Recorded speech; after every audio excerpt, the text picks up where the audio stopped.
from the campus of Westfield State University. This is 89.5 FM, WSKB, Westfield. Support for the community programming of WSKB is provided by Bay State Dental. Comprehensive dentistry at 14 convenient locations in Springfield, Chicopee, Longmeadow, West Springfield, Belchertown, East Longmeadow, Ludlow, Northampton, Greenfield, and Wilbraham, as well as 29 Broad Street in Westfield. Bay State Dental makes it a priority to help you achieve and maintain the healthy smile you deserve. Visit on the web at baystatedental.com. We thank the generosity of our underwriters.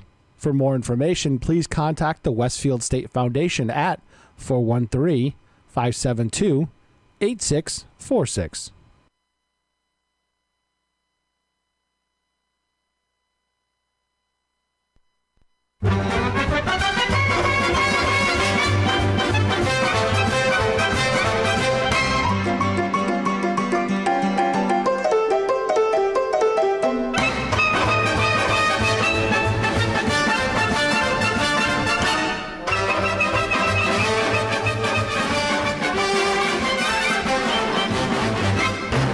Good morning, everyone. This is Mark Auerbach standing in for Patrick Berry on the Westfield News Show this morning on 89.5 FM WSKB. We have an experiment in radio for you today. Peter Coles is in the studio at Westfield State University. Good morning, Peter. Good morning. And I'm broadcasting remotely from Longmeadow, Massachusetts, because the roads are kind of awful. And our guests are phoning it in from all over the globe. So bear with us this morning as the weather is not being particularly helpful. But we do have a great show for you here on the Westfield News Show today. And we're going to start talking about an arts initiative coming to the city of Westfield with Todd Trebour, who is with the University of Massachusetts Arts Extension Service in Amherst. Todd, are you on the line? I am, Mark. Thanks for having me this morning. Good morning. How's the snow up there? It's not too bad. It's bad, but it's not as bad as I thought it was going to be, I have to say. Well, my first question is, a lot of people don't know what the Arts Extension Service does at UMass, and you provide services to towns and communities throughout the state, as well as arts organizations and individuals nationwide. So why don't you share with the audience here exactly what you do? Sure. We are the best kept secret at the university. We've been around since 1973, and we're called a National Arts Service Organization, and you're trying to hit it as an arts service organization. We're similar to a social or human service organization, but rather than serving, everything to serve people, but we serve specifically an arts organization. And we do that kind of based on the service model. Hey, Mark and Todd. Todd, I'm going to jump in real quick. I'm going to call you right back because it seems like we got a bad connection. Let me call you right back and we'll reestablish. Mark, can you tell them what's going on right now? I can hear you, gentlemen. And while you're calling Todd back, I'll just say that our program today includes three completely different people who impact our lives. First, it'll be Todd Trebour when we reconnect with him. Later on in the program, we'll be talking with the author and Renaissance man, David Horgan, who wrote a book several years ago that became a bestseller about what you do when your parent moves back home with you. And a lot of us are facing the point in time where we have elderly parents and they need care. And do we bring them into our homes? Do we find them assisted living? What do we do? And David wrote this really compelling book. And he's a Springfield person, so a local who wrote a book that has a national impact. And later on in the program, we'll be talking with the co-founder of the comedy group, The Capitol Steps, Elaina Newport. And Elaina has co-founded the group back 36 years ago, I believe, or maybe 37 now.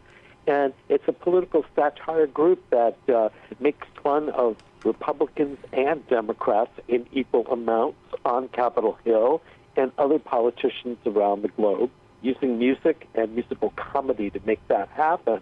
And they perform weekly in Washington, D.C., They're actually coming to the region in April. They'll be performing on Friday, April 20th at the Academy of Music Theater in Northampton, and they'll be the following night at the Warner Theater in Torrington, Connecticut. So we have a good show for you. Mark, we have Todd back. And we have Todd back. Thank you, Peter. Todd, continue. Yes.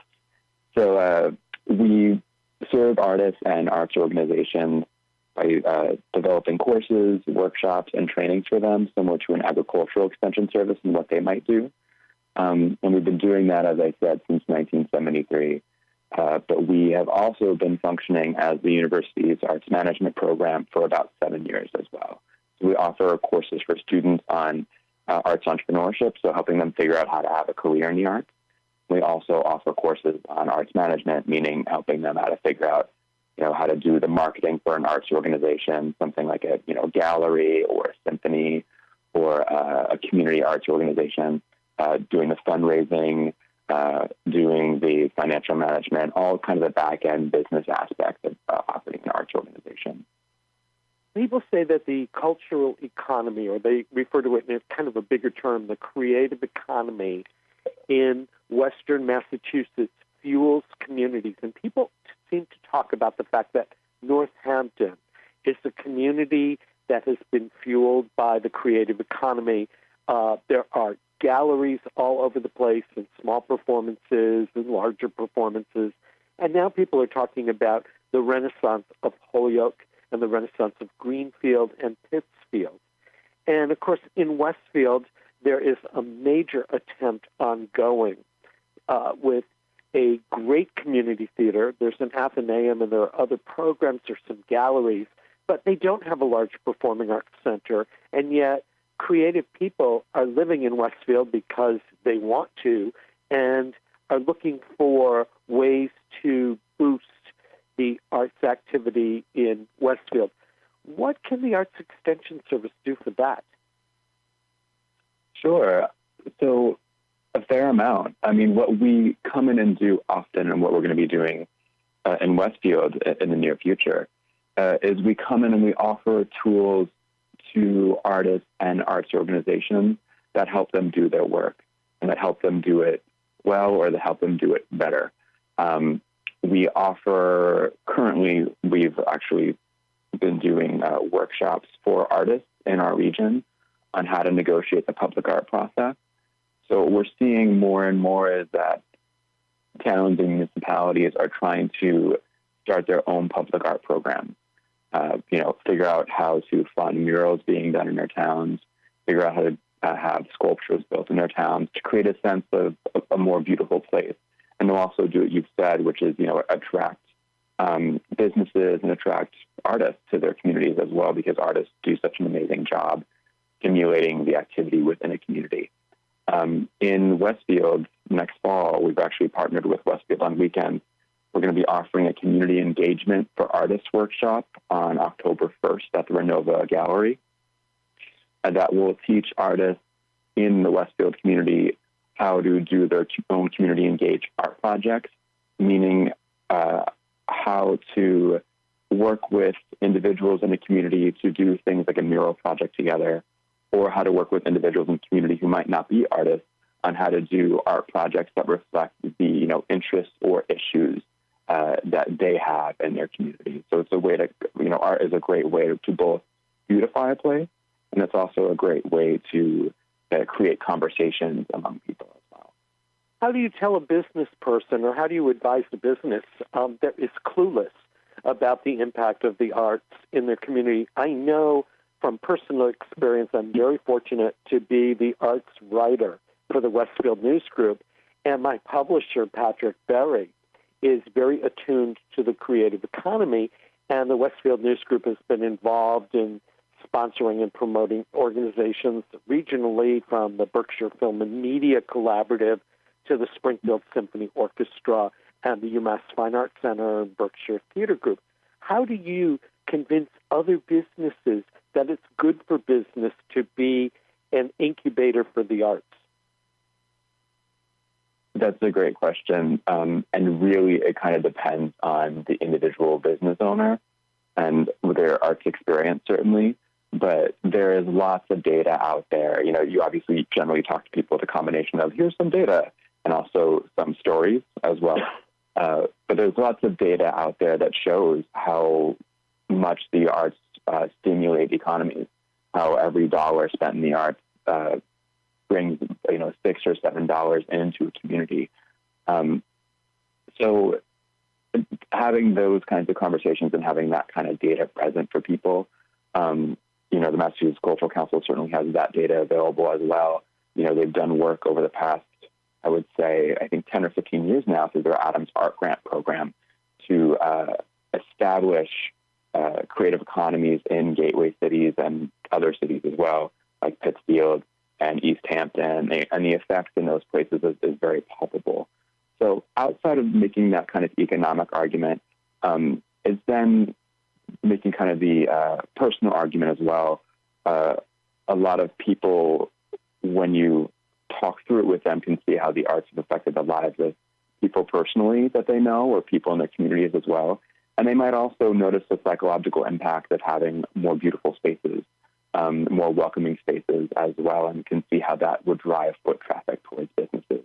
We're very lucky in Massachusetts because of the Massachusetts Cultural Council's investment in the creative economy and the use of the arts to revitalize towns, to have lots of very tangible, palpable, local or regional examples of how the arts can affect the businesses and the economies in our region.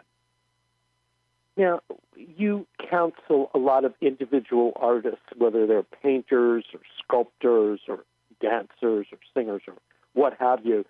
They consider themselves to be artists. What is the trade or the tool that they need the most, that they come to you and they ask for in terms of making themselves better business people? So most artists say what they need help with is marketing and talking about their work. And, obviously that translates in their minds too to sales. So that's often the question they come with. But, very often there's a lot of other issues underneath that as well. I think it's very hard for individual artists, and I respect them a lot. I used to be one myself, in trying to find the match between what you're doing and what you're passionate about creating and who's willing to buy it and who's willing to fund it. And sometimes those things align very naturally and easily for artists, and sometimes it's not as easy and it's more challenging. So a lot of the conversation often is about relevancy of work and trying to find that match. And then as well, obviously, talking about tools and channels they can use to market their work. But that is often the underlying issue that a lot of time and energy is spent on. How did you get from you were or are still involved in music, and how did you get from being a performer into moving to the other side and becoming an administrator? So I was a professional opera singer for about 6 years, and I moved to Western Massachusetts to work with Double Edge Theater as a company member there in 2007, and I was there for 2 or 3 years. And when I left there, I wanted to pursue a dream I had of actually starting my own experimental opera theater company. And I did that, and I partnered with a cellist based in Toronto, Canada, and we toured a work together that we developed over the course of 2 years. And it was from doing that work of producing my own work and, doing all the marketing, the financial management, all the aspects of everything that happens behind the scenes in developing one's own work, that I got a taste for working at Double Edge Theater, that I got passionate about arts management and started to pursue that and get education in that actually through the Arts Extension Service. And through there, I kind of broke into, managing a community arts organization and then managing a theater company, working at Chester Theater Company. And then from there, got into education over time. And do you feel that programs like the Arts Administration Service, the Arts Extension Service, that programs like that are available everywhere, or do you really have to seek them out? I think you really, well, I think you really have to seek them out, but I think there is help for artists available around this country.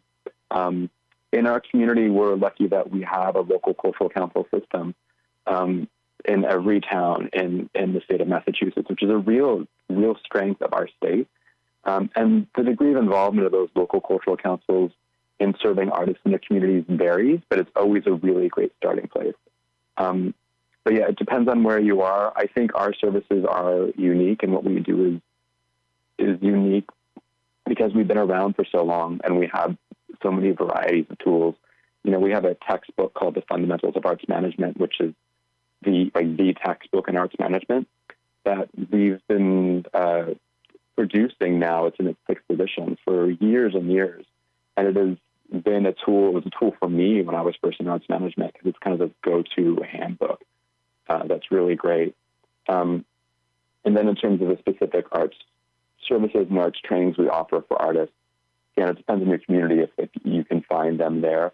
But the good thing about us is a lot of what we do is offered online as well. We have online courses in arts management and arts entrepreneurship for both organizations and individual artists that are offered through continuing and professional education. And those courses can be taken very affordably as well. You can take them not for credit or for credit if you're pursuing a degree or something along those lines. You said that Massachusetts was pretty good as a state in terms of providing resources like this. And I assume that some of your funding comes directly from the state, some of it comes from other local arts councils.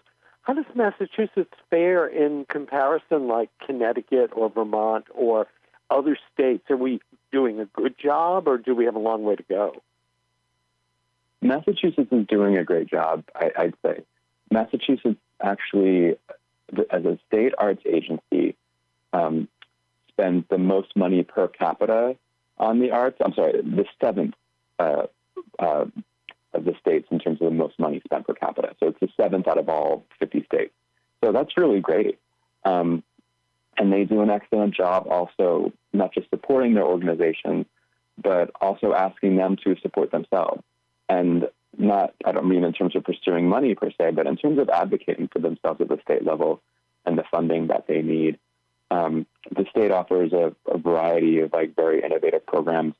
One of them was the Adams Art Grant program that I mentioned that funded towns and municipalities having their own creative economy director, so someone who is responsible for cultivating the arts in their town as an economic driver. And those positions were partnerships between a nonprofit organization and a municipality. It's a very creative, innovative program. And, obviously they give general operating support to organizations like us and other organizations throughout our state, as well as various kind of project support. So we're very lucky in Massachusetts. And again, the local cultural council system, every town in Massachusetts is given a pot of money by the state. And the state says, here, this money is for the arts, culture, and humanities in your towns. You can figure out how to spend it how you wish. And so a council within those towns then determines through a grant process every year in October who gets that money. And anyone can apply for it. Artists can apply for it, which is really great because in many states, artists can apply for grants. So the local cultural councils give those funds out in their communities to support their organizations or just different projects that serve the community as well, not just the individual artists or organizations, but work that they do in their community to support its growth and its creative life. Okay, Todd, we're going to take a little break, so go refill your tea or your coffee. Peter Coles is in the studio this morning, keeping all of us connected by phone lines. It is 6:19 a.m. It is 32 degrees in Springfield. The snow's supposed to taper off today, and because my internet service is kind of flickering on and off this morning, all I can guarantee you is there's a 100% chance of weather today, tomorrow, and the day after. You're listening to the Westfield News Show here on 89.5 FM WSKB. I'm Mark Auerbach, standing in for Patrick Barry. We're talking with Todd Trebour from the University of Massachusetts Arts Extension Service, and we'll be right back after we take a short break to thank the underwriters who support the programming here on 89.5 FM WSKB. So don't go away. Support for community programming on WSKB is provided by Betts Plumbing and Heating Supply Company, an independent, family-owned wholesaler serving Westfield for over 50 years, specializing in plumbing, heating, and industrial piping supplies. Visit bettsplumbing.com or 14 Coleman Avenue, Westfield. Public welcome. Support for the community programming of WSKB is provided by Comcast and Xfinity.com. With the Xfinity Double Play and Xfinity Triple Play, you can choose to bundle Comcast services for a great value. Experience Xfinity TV, Internet, home phone, and home security services. Explore all that Xfinity has to offer in the Westfield area on the web at Xfinity.com. Support for the community programming of WSKB is provided by the Dunkin' Donut shops of Westfield and the Sardina family. It's nice to know that even as the world changes, Dunkin' Coffee remains the same at 7 convenient locations throughout Westfield. We thank the generosity of our underwriters. For more information, please contact the Westfield State Foundation at 413-572-8646. Wednesday mornings start off right from 6 to 8 a.m. with Tina Gorman and Wake Up Wednesday. Community Radio. 89.5 WSKB. Live from the campus of Westfield State University, this is 89.5 FM WSKB Westfield. Welcome back, everyone. This is the Westfield News Show on Thursday morning. It is 6:22 a.m. It is at freezing. It's going to be a high of 40 degrees today. Tomorrow's going to be overcast with a high of 39. Saturday, partly cloudy with a high of 40. Sunday, clear and 40. And there's that S word in the weather possibly for Monday. So later on today, go shovel off your sidewalks and all, and it will be above freezing, and hopefully some of this melts. For those of you thinking ahead, it's 11 weeks and 2 days until Memorial Day weekend when most people open their pools. This is Mark Auerbach with Peter Coles in the studio and Todd Trebour from the Umass Arts Extension Service on the line. And before we went to break, Todd, we were talking a little bit about the work that the Arts Extension Service does in Massachusetts in terms of helping artists build their business by learning managerial and marketing skills and by helping communities utilize the arts to better their economy. I think I put that sort of right. But, Todd, you're coming to Westfield in October to the Rinova Galleries to work with Westfield on weekends. What can people expect when they go to a community program like that? Sure. So the way that we teach all our courses and all our workshops and training is we make them dynamic and fun because we are artists that are teaching them as well. We always focus also on immediately applying information that one learns in some kind of activity, certainly. So at the Community Engagement for Artists training, workshop that we're doing on October 1st at the Rinova Gallery, one of our faculty and staff people, Tara Van Dow, will be there teaching the course. She has years of experience in community-engaged work, specifically in dance. She's a phenomenal instructor. There will be a half hour. It'll go from 5:30 to 8. Don't worry, it'll be on our website. If you are driving right now and can't write all this down, there'll be a half hour of time for people to meet one another and mingle and talk. And then there's, instruction on community engagement, like what that means exactly, with examples. Tara will give an overview of skills that one needs to do a community engagement project. And then there'll be some work where people will break into small groups and actually try to apply those skills in a scenario themselves. And that's one thing that we always pride ourselves in terms of how we structure our courses as well, is we always try to work with a real-world scenario. With any of the classes that we teach on the campus, we always have an organization in our region as a case study. So, for example, in my arts marketing course this semester, which you are wonderfully coming to guest speak at in a couple of weeks, we're working with the Wham Theater, which is based in the Berkshires. Its tagline is "Where Art and Activism Meet." They're a theater that highlights the needs and issues of women and girls worldwide and donates a portion of the funds they make to an arts to a charity that serves women and girls. My students work with them and develop a marketing plan for them in the context of class. So students really love that kind of hands-on work, developing something real. And in all our workshops and trainings, again, people are developing something real for themselves. We like them to leave with something that they can immediately implement in some way, shape, or form for themselves or for their communities. I've got to interrupt and say, I think WAM Theater, being an arts reporter and covering their programs, I think WAM Theater is doing a phenomenal service here in Western Massachusetts in terms of the theater that they provide and the people that they draw for directors and actors and production and creative people are phenomenal, totally top of the line. And the idea that they can combine activism and arts in a very positive way speaks so well for Western Massachusetts.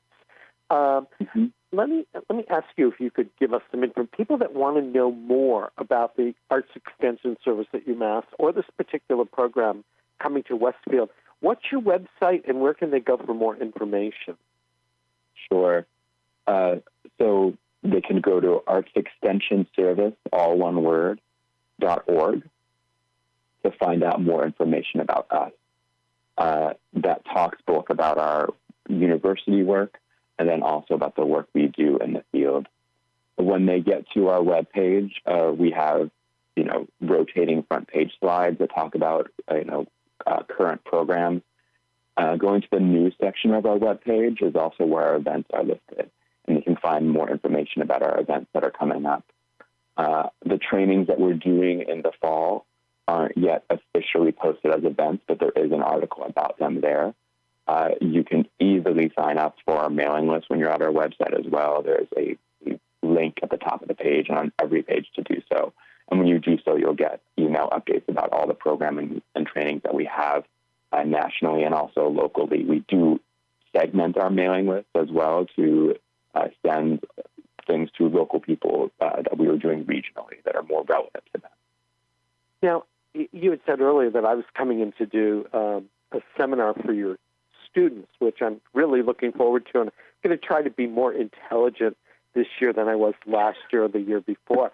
My personal background goes back a long way with the Arts Extension Service to their early days when I used to do some ongoing consulting for them, not locally with arts organizations, but they were a front runner at the time in providing consultancies to arts organizations all over the country.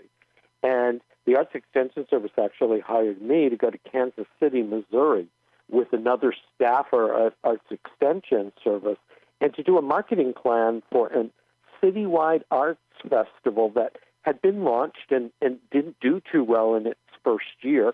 And we went in to kind of dissect what went wrong and offer them pointers and training on how to improve it. And I felt that the Arts Extension Service at that time was one of the few national organizations providing this anywhere. And I assume that you still get called to go outside of the Bay State to do work. Mm-hmm. Yes, we do. As an arts service organization that functions nationally, we obviously function regionally and locally, as we've been talking about. But the work that we do outside of the Bay State is going to depend on the needs of the field.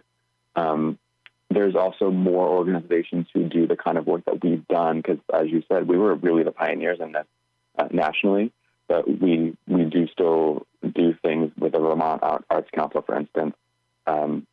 We also recently did work in El Paso, Texas, as well.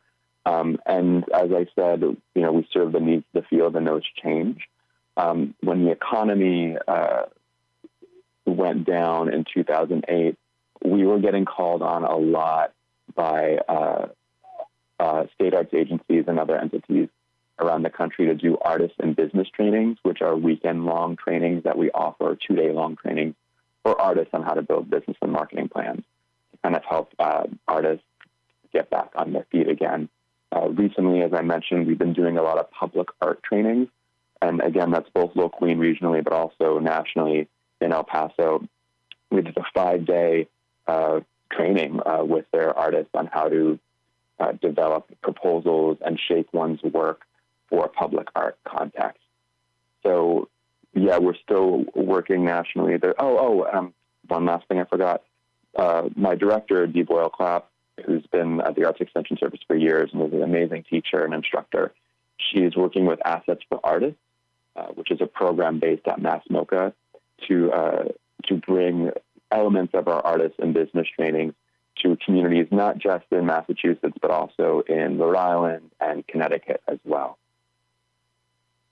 Now, the economy is always going to swing up or down, and I suppose now the economy is sort of good. But we have a government in place that really wants to stop funding for the National Endowment for the Arts, the National Endowment for the Humanities, and the Corporation for Public Broadcasting, which would impact both National Public Radio and public television. Mm-hmm. If this funding is taken out of the federal budget, it means that most arts organizations are going to have to look more and harder to make up the gap in what they may have been receiving either directly from the government or filtered down through state and regional and local arts councils.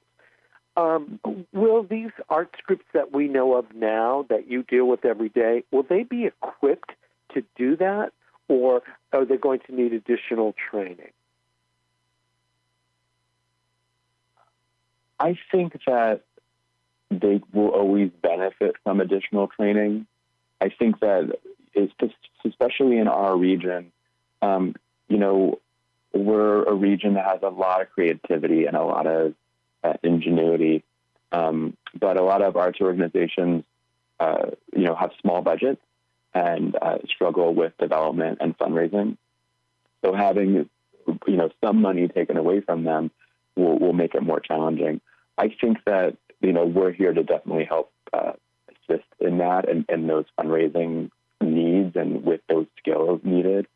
But I really, believe that artists and arts organizations benefit from being very entrepreneurial and scrappy and creative, and can figure out how to really make very little happen, and a lot happen on very little.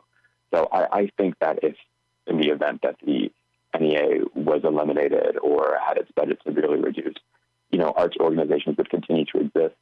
The big scary thing to me, as you alluded to, is a lot of people don't know that the importance of the NEA, one of the importances, there's many, is that 40% of their budget goes to fund state arts agencies.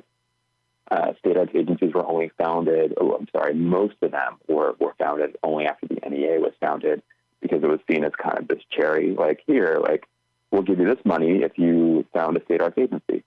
So with that money getting taken away, particularly in a lot of the states that are more rural, and that also for that reason tend to be better, they might lose their state arts agencies if the NEA is abolished, which means that the people who are most underserved by the arts, and then also most served by the arts in terms of stimulating their communities and their growth, will lose that. So it's going to be most challenging, I would say, if something were to happen to the NEA for rural communities and more conservative communities. Mike Huckabee is a big advocate for the NEA and its continued funding because of the impact it had on his life and on his state, which is fascinating. So there's definitely bipartisan support for its continued existence. Let me ask you one more question here. Many of the people in Westfield who are listeners and some of the surrounding communities know a little bit about the arts organizations in Westfield because they come into Westfield to shop or to bank or to do other things, and they participate in some of the programs at Westfield State University. But if they were to look around in Western Massachusetts and maybe Northern Connecticut, is there one community that you would point out to them as a good example of where the arts have made the community stronger in terms of what it is now? We're blessed to have many communities that are doing very well at that. I would say a really easy community to look at is East Hampton. I lived in East Hampton for about 4 years, but to see how the arts have really transformed that community, created a fantastic sense of place and cohesion and vibrancy. They're now in a place of, trying to continue that growth equitably. And they're in a place, I'm on the board of an organization in East Hampton called City Space that is working to fundraise to renovate the second floor of the old town hall there into a performance art space, because there is that vibrancy and that momentum there. So I think that the work that's going on in Westfield is phenomenal. I think the fact that you have an organization like Westfield on weekends too that is trying to, really use the arts and creativity to stimulate your town and make it a beautiful place to live and a place that people want to come visit as well is a real asset. So I have no doubt that with the organizations and the players and the passion in Westfield, that Westfield is going to do phenomenal as well in terms of using the arts and creativity to stimulate its growth and its sense of place. Where do people find out more about this program that's specifically coming to Westfield?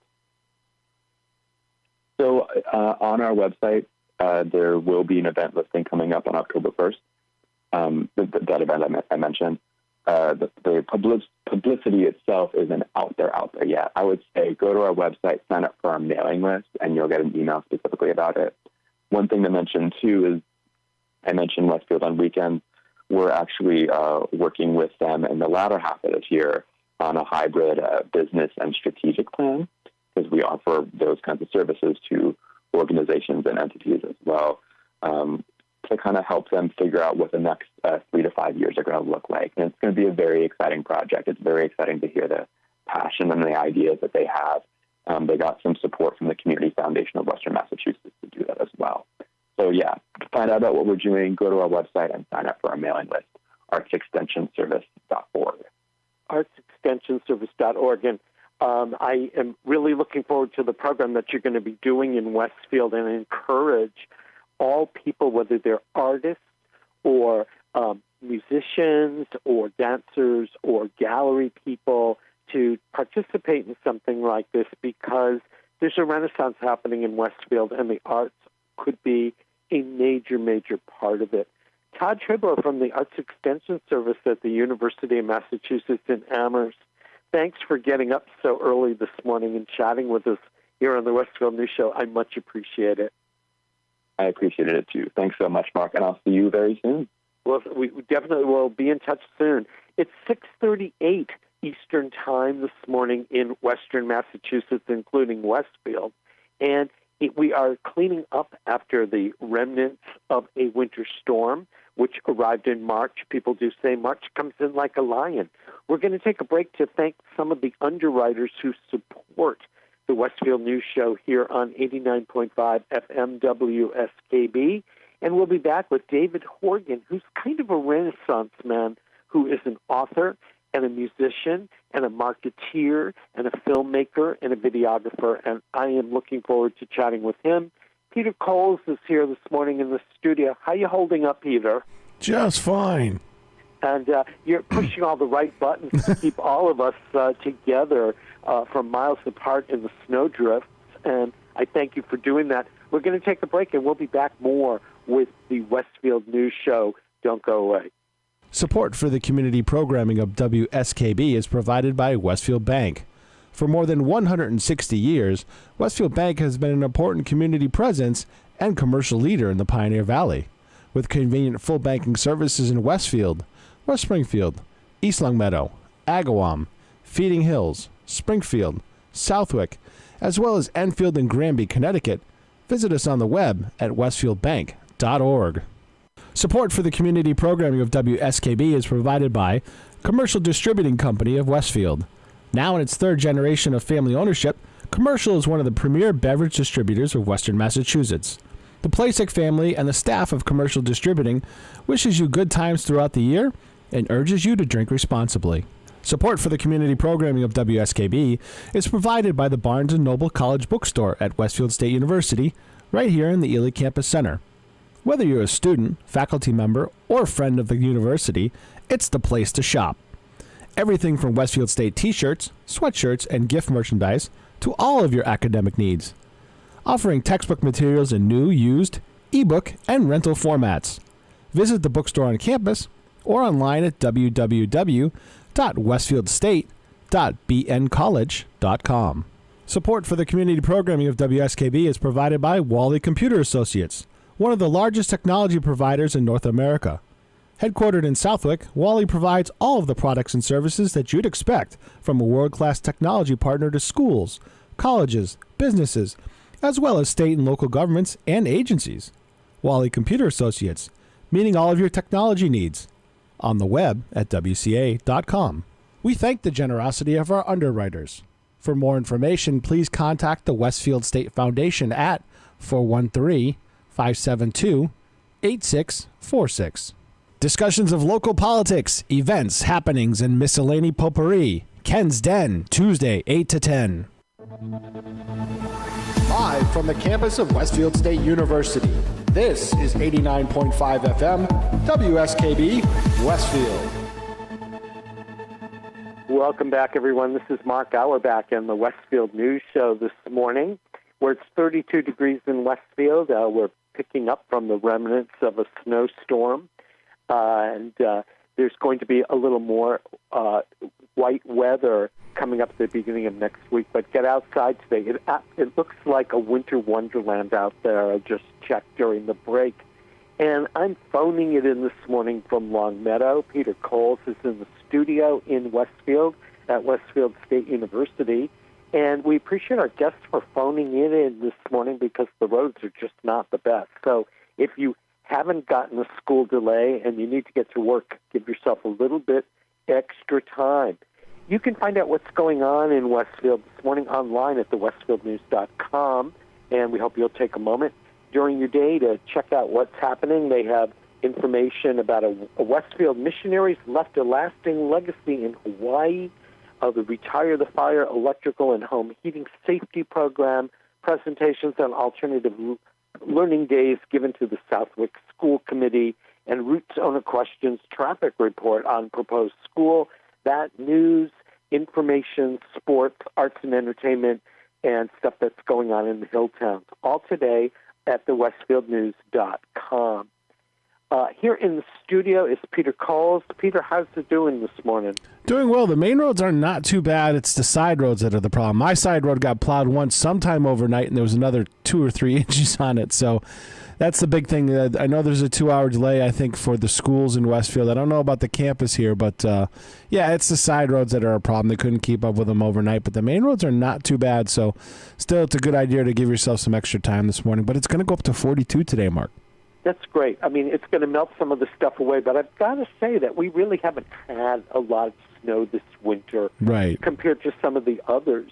And when they were announcing yesterday that, the big one was coming, the nor'easter of the century and all that, I decided to do some panic shopping at Big Y the way everybody else did. And I saw people scurrying for things that you would have thought they were going to be holed up in their homes for the next month or so, but 10-pound bags of rice and buying out every loaf of bread. And you got to remember, bread goes stale after a day or two. Right. And we do know how to plow our streets and stuff. And when we took that break, I looked out the window here, and the main road through my condo complex is plowed. Yeah. So I would think that within a couple of hours, the side streets are going to be treated, and you'll be able to get where you need to go.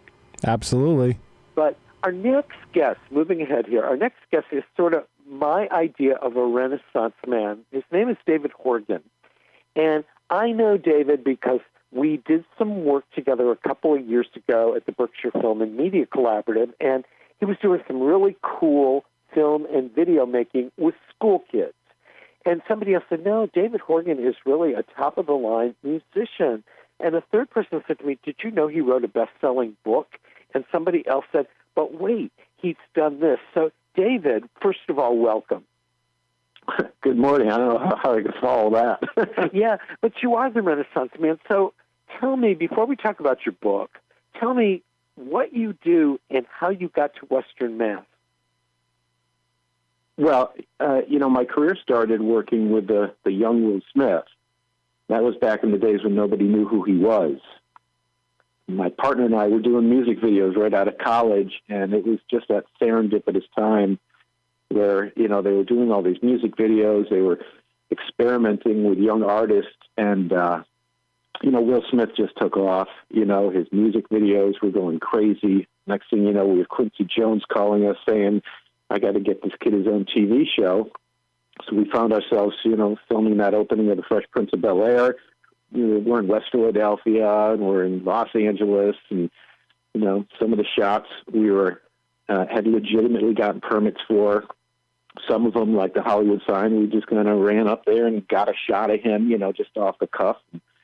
One thing led to another. It was just really an incredible process to watch it happen and to see what a huge star he's become today.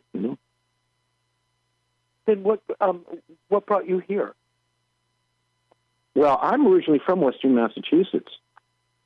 So after I had all my fun working with, Will Smith, and we did Mark Wahlberg's first music video, we decided, well, why don't we come back to Western Massachusetts to raise kids? And it's a choice I would never regret. And certainly we were at a higher echelon in terms of the entertainment industry when we made the move back here. But it was just something that I thought was really important. I wanted my kids to go to soccer games, and I wanted them to have that kind of conventional lifestyle that I had when I grew up in Western Massachusetts. Where in Western Mass did you grow up? West Springfield by Nutmeg Park. Okay, so in terms of the Westfield, you're a real local. Oh, yeah. Yeah. St. Thomas was where I spent most of my days. How did the book come along? For somebody who's involved in the arts and video and music and all of that, what made you think about writing a book about having a parent move in with you? Yeah, well, that came from life experience. At one point in my married life, my mother-in-law got very ill, and we had this very big house in Ludlow, and it seemed to be kind of a no-brainer. Why doesn't she build an addition onto that big house? And we'd have our space, and she'd have hers, and everybody would live happily ever after. And it was a situation that I tell everybody, we made it up as we went along. We didn't plan for it. We didn't have discussions. We didn't say who goes where, when. Do we all eat dinner together? Where do you park your car? We were just like, well, let's just see what happens. And to get back to your point about filmmaking, it was like making a movie without a script. It turns into chaos. Everybody's really just kind of bumping into each other, and, I didn't know this was going to bother you, or I didn't know where I would put my car. And so I started looking for all kinds of resources, and I couldn't find really anything like a cohesive book about the subject. So I got together with Shira Block, who is a wonderful author, a very good friend of mine. And Shira and I really outlined what this book would be all about. And a year later, we were on the shelves published by Adams Media. And now you can get the book, all over the world because of Amazon and all the different digital outlets. When you talk about the book, or you do a book tour, or if somebody calls you for an interview, what is the most asked question that somebody has? I mean, in terms of bringing a parent into your home, or what concerns people the most?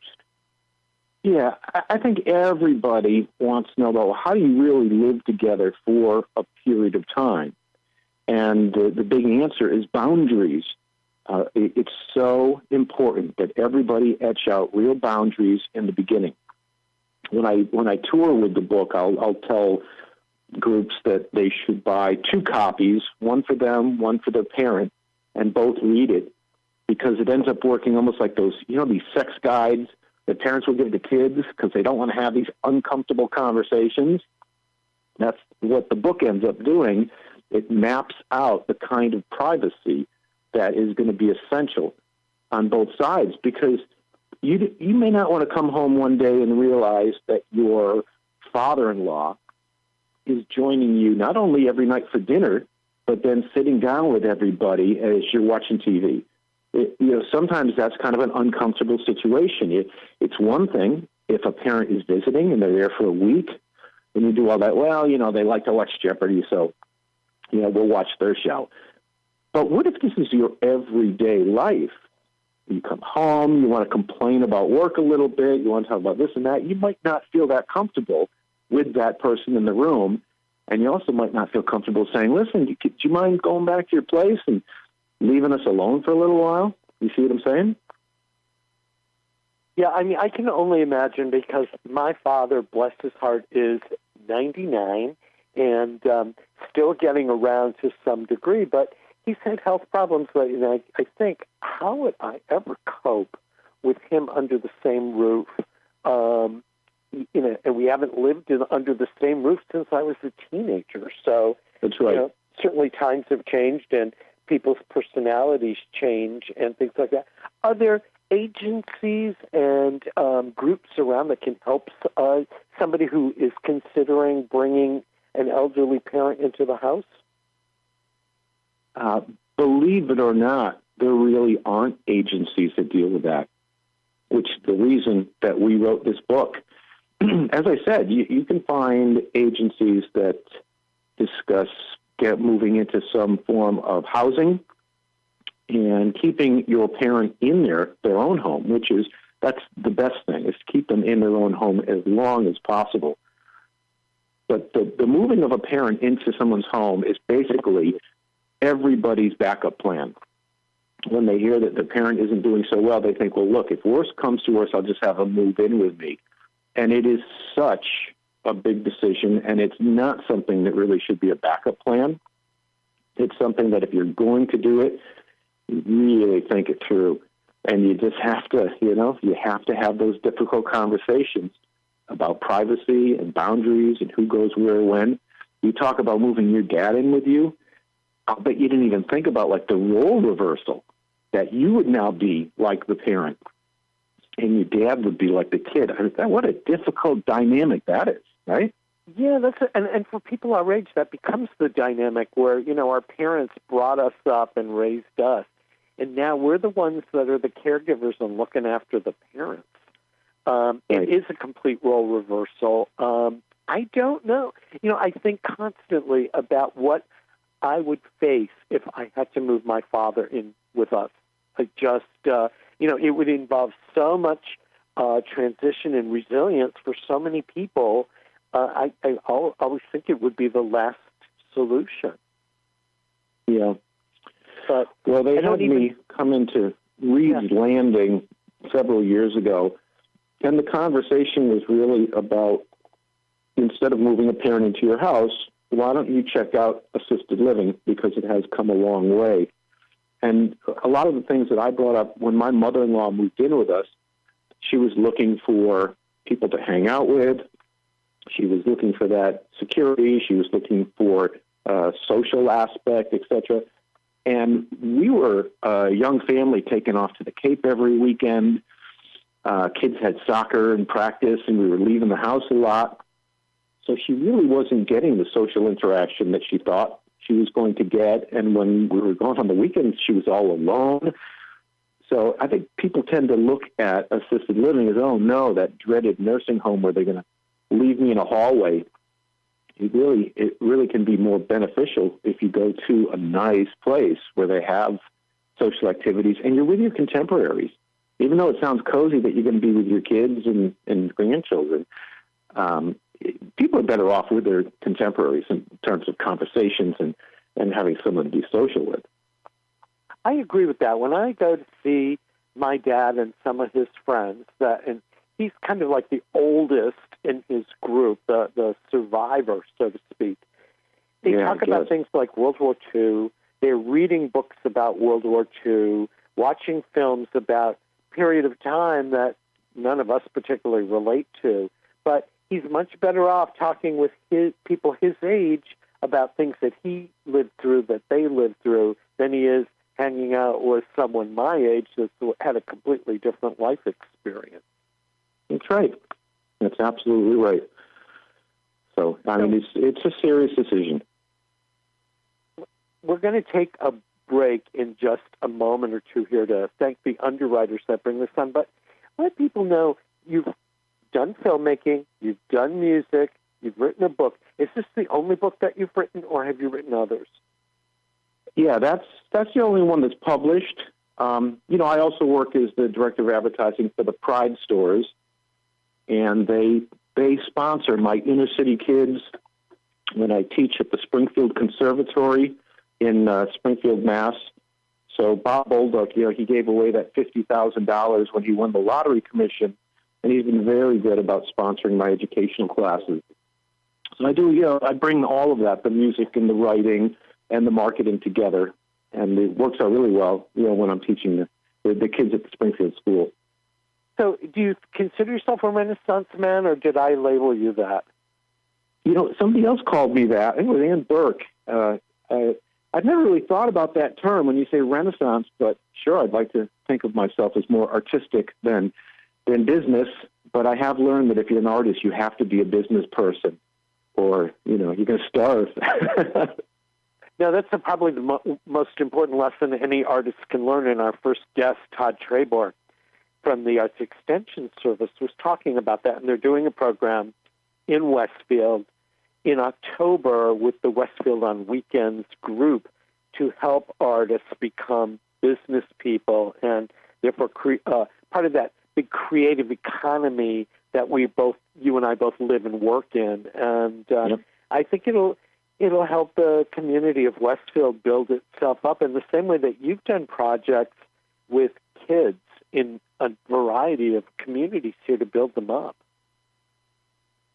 Well, and I'd be delighted to teach in Westfield if anybody sees the need. I have a special liking to inner city kids who don't have as much opportunity. That's what I try to do. Well, we're going to talk more about that when we come back, but we need to thank the underwriters here at 89.5 FM WSKB. You are listening to the Westfield News Show this morning on WSKB. Peter Coles is in the studio keeping all of us linked together by phone. This is Mark Auerbach standing in for Patrick Berry this week and for the month of March. Our guest right now is David Horgan, the author, the musician, the filmmaker, the videographer, the teacher, the Renaissance man. And we'll be back after a couple of underwriting announcements. In the meantime, check your driveways. It's 32 degrees today. It's going to hit a high of 40, melt away some of the snow, and we'll be right back. Support for community programming on WSKB is provided by Betts Plumbing and Heating Supply Company, an independent, family-owned wholesaler serving Westfield for over 50 years, specializing in plumbing, heating, and industrial piping supplies. Visit bettsplumbing.com or 14 Coleman Avenue, Westfield. Public welcome. Support for the community programming of WSKB is provided by the Dunkin' Donut shops of Westfield and the Sardina family. It's nice to know that even as the world changes, Dunkin' Coffee remains the same at 7 convenient locations throughout Westfield. We thank the generosity of our underwriters. For more information, please contact the Westfield State Foundation at 413-572-8646. Discussions of local politics, events, happenings, and miscellany potpourri. That's what you'll find on Ken's Den, Tuesdays from 8 till 10. Live from the campus of Westfield State University, this is 89.5 FM WSKB Westfield. Welcome back, everyone, to the Westfield News Show. It's 6:59 a.m. Eastern Time. If you need to be at work at 7, you're going to be late. If you need to be at work at 8, give yourself a little bit of extra time this morning, because some of the side roads are just not the best. Mark Auerbach reporting this morning for the Westfield News Show live from Longmeadow, Massachusetts. Peter Coles, my trusty engineer, is in the studio at Westfield State University. Good morning, Peter. Good morning. And on the line from Western Mass is the author, the artist, the musician, the videographer, and the Renaissance man, David Horgan. Good morning, David. Good morning. Right before we went to break, you taught about teaching film to kids in inner city schools. It's a project that actually I met you the first time at Berkshire Film and Media when you were working on a project like this. Tell me what you do.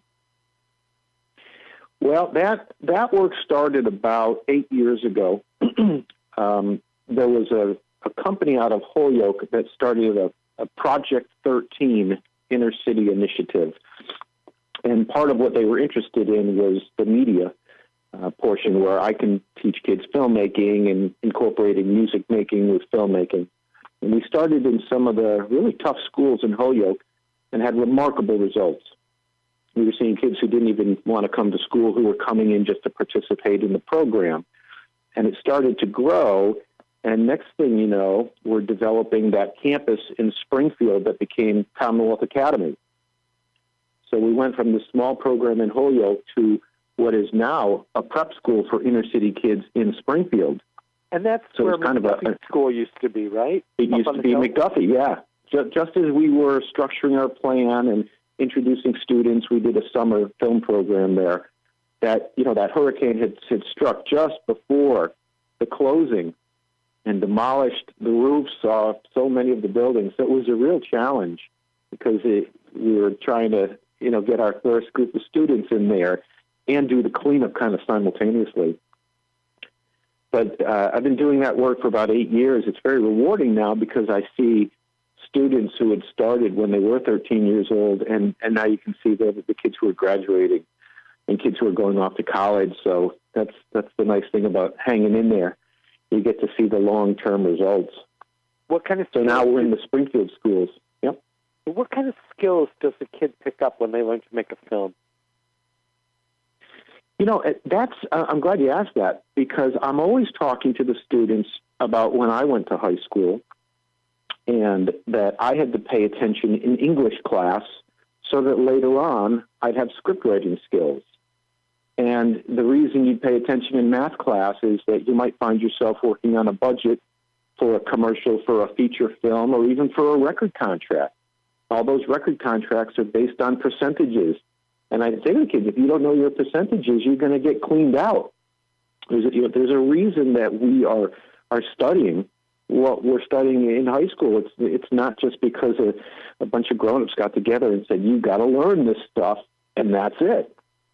And I think by kind of bridging that, it makes sense when they see it as something that they're dreaming about, that, boy, someday I'd like to be a movie star, I'd like to be writing music for television and for film. So it's just been a fantastic experience. I have found the creativity in these kids to be through the roof. As long as you give them some structure and sit them down with a Macintosh computer and say, here's the process, this is how we get a concept together, a treatment becomes a script, and the script becomes a short film or a TV commercial. And I always like to tie it into that kind of real-world experience. So we'll get these kids on buses and bring them to New York City. And Peter Scolari, who's a very good friend, has been wonderful about bringing kids backstage to, like, Wicked, where they can see what it's like to be backstage at a Broadway show and then watch the show. So we just try to tie everything together so they have access, because a lot of the students that I teach, they don't have access to anything. You know what I mean? Yeah, they don't. And so this is like a real door opener, or some say an eye opener, too. Yeah. It's because it's very unlikely that they would get to New York City and get to have a 30-minute conversation with somebody who's really in the business, who's going to explain to them, this is the real world, this is how it really works, and this is the effort that you have to put into it. It's certainly a motivator to stay in school, and that's the best part. Yeah. Now, you and I obviously know who Peter Scolari is, but these kids, do they know who he is, or is it just... Is he? Well, he was the father in Girls, and he won the Emmy Award for that. But all I have to do is bring in the CDs or the DVDs of Gotham, because he plays that Commissioner Loeb. So once they see him in Gotham, that's it. We got him hooked. They're like, oh, cool, he's in Gotham. And I think of him as a stage actor. I've never seen Gotham. Yeah, stage acting. Gosh, Wicked, he did that role, playing the wizard for a year. Yeah, I guess I need to watch him on television. What kind of community skills do they get when they make a video? Do they learn to work together? Do they learn the importance of give and take and compromise? No, you nailed it. That's exactly right. Because I put them into groups of 4, and you'll always see these same kind of personalities. That person who kind of tries to railroad through, give me that, I'll edit it. And the mousy one who kind of sits and says whatever, and hey guys, you guys got to work on this together. So it comes through. They learn the skills because they have to work together. You can't make a film without working with your cameraman and who's ever on the lighting and the person holding up the microphone. And when you're going through the editing process, you need to make those decisions together, because it's pretty rare that you have one person, especially at that age, that knows exactly how to do it. And it's the collaboration that makes all these things better. Anybody who looks at a wonderful feature film, there's so much collaboration that goes into making a well-crafted piece of film or video. I think collaboration is the key, not only in terms of creating like a film or doing a project, or you're in marketing and advertising for a major area business, collaborating with your graphic designers and your ad reps. I mean, collaboration is hard to learn out of a book. But I would think that the area of compromise, going back to your book, if your parent moves in with you and you're allowing that to take place and fostering that, there's got to be a lot of compromise between both parties. Yeah, the biggest lesson that I learned was in the beginning, I looked at everything from my perspective.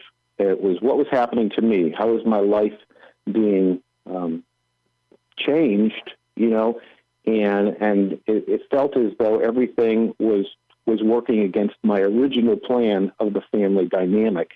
And then I started thinking, well, wait a minute, what did my mother-in-law give up to move in here?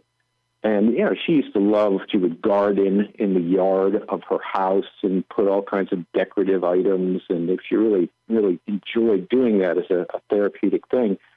So I said, well, I'm going to take a step back. I went upstairs and I typed up this official deed to the backyard. And I gave it to her as a gift. I said, you now own the backyard. You can do anything you want with it. It was like this incredible moment, where suddenly she said, all right, now it's not all about how I'm getting in the way here. You're understanding that I've given something up and I'm losing something here too. And it was just one of those kind of things where we finally came to that even space, where it was just, okay, I was starting to understand what she gave up, and then she was starting to take a second look about how she might be every once in a while getting in the way, just from maybe spending too much time in the living room or coming to dinner every single night, just giving us a little space. How long ago did you have your mother-in-law move in with you, and how long ago did you write the book? The book came out 2009, so it must have been around 2007. I remember she moved in, and I was writing medical education at the time at a company called Veritech in East Long Meadow. And looked around, there were no books. We got it published very quickly because the media latched onto it. There was really nothing out there. I got this call from USA Today, and they did not only a week-long story about all the parents moving in with their kids, but they sent me up to ABC Radio in New York to do a national broadcast. And, of course, I plugged, well, I'm writing a book about this subject. And we took that with the outline, and we got published very quickly. Yeah, so it's been about 10 years almost. Yeah, and, it stays on the charts. It's amazing because it's an evergreen book. How has your perspective changed 10 years after you wrote the book? Do you still stand by everything you wrote then, or do you now, in retrospect, say, I wish I had added that? Oh, yeah. No, Sheer and I, we did our research, and we talked to many people, and I had the experience. I was living through it, So it's as valid and contemporary today as when we first wrote it. The only difference is we didn't know when your parent moves in, what happens when your parent passes away? And that is certainly another several chapters, because if a parent comes to your house and builds an addition and then passes away, you can have the siblings saying, oh, how do we get that money back now? Which is impossible. You can't break off a part of your house and sell it to satisfy that financial concern. Exactly. Yeah. And, you'd even have things where, people are like, well, no one's going to move into mom's place. It's like, it's not mom's place anymore. She's gone. But these are very realistic things that people don't think about. Again, if you just make it up as you go along, you're going to have a lot of trouble. I always tell people, you got to have the right guide. And that's why I encourage them to pick up a copy of When Your Parent Moves In. Do you think you'd go back at some point and update it and do version 2? Yeah, I think that there are things that are coming in terms of modern technology. You don't necessarily have to move in now. They're creating all these mini houses, that you can put in the backyard. And I have a feeling that that's an option. It's definitely worth exploring, but that's an option that offers a little more separation. Because that is the biggest thing. It's just combining these lifestyles and young kids with someone who's much older, and if someone's in failing health and you're not really a nurse or a doctor, so how are you really going to take care of that person when they're not doing well? And it's one thing if they're independent, but if somebody, especially, we've had a lot of clients who we interviewed that their mom or dad was going through Alzheimer's, and that's just impossible. If you're not a trained medical professional, it's just as they start to get really bad, it's there's no way you're going to be able to deal with something like that. Yeah, I mean, Alzheimer's or dementia completely changes the dynamic. Yeah. As some of my family members know, I mean, it just makes things, it can make things so incredibly frustrating. And it ends up adding a layer of things that you just never thought about. So that's right. I think I always say that I could bring a blanket, and I can make you soup, but I'm not a medical professional. Exactly. So with all the things that you're doing right now, the advertising, the music, the videos, the film, what is your number of all of these? What's your number one? What do you like to concentrate on the most? Yeah, that would have to be teaching inner city kids how to make film and watching them make something that comes out really good, not just always in that neat, it's a school project. I mentioned that I do the work for the Pride stores, and we'll do spots. We have one coming up that we're going to do a public service announcement, the benefit of education. And it's going to be shot in 4K. It's going to look very cinematic. And it's a project where the kids are going to produce their own original music, and they're going to decide what the shots are going to be, and they'll act in the commercial. But we'll get it aired on Western Mass News with that special thanks to Pride at the end. And then they get to tell everybody they did a real project. I love it when they can do something that ends up on television. It ends up out there in a professional capacity. So it's, not just an in-house, in-school project. I would think that for them, the pride level that they would have of being able to say, I did this, and other people saw it. Other people outside of my class. That has got it's recital. Yep. Pretty incredible. That's exactly right. Somebody said that you did for them like an opening night of a film festival, and I can't remember which schools you were working with, where it was like with the spotlights and everything else, kind of like a Hollywood opening. We did a couple of film festivals with Project 13. Those were in Holyoke, and that was where the kids got to make their short films, and we had local political folks that came in. They won awards. It was just fantastic. And it was, exactly what you said. Always have the limousine, always have the lights going, want to really Hollywood the thing up. The kids will always get dressed up, which when you see these kids getting out of the limo and taking pictures of them, and you're screaming out stuff about, tell us about your relationship with Brad Pitt, ha ha ha. It's fun stuff. Now, when did you start doing this timeline-wise? How many years ago? Yeah, it must have been. Funny, it was the same time the book came out. I had just started teaching in the schools, and the book came out, and I was bouncing between book tour stuff and teaching the kids in the inner city schools in Holyoke. So some of those kids now could conceivably have finished high school and finished college. Do any of them come back to you and say, this is where my life has gone since we did this? Yes. Thank you? Yes. No, I'm tracking most of them on Facebook, and I get messages. And as I mentioned, if you look at my Facebook page, you'll see a bunch of kids wearing graduation hats. All of them were my students. All of them were in difficulty, suicide clinics, on the verge of going to jail. I've had students that are wearing ankle bracelets. You know, it's very simple. A kid just needs someone to believe in them. You know, someone who will believe in them and take them to that next step and encourage them.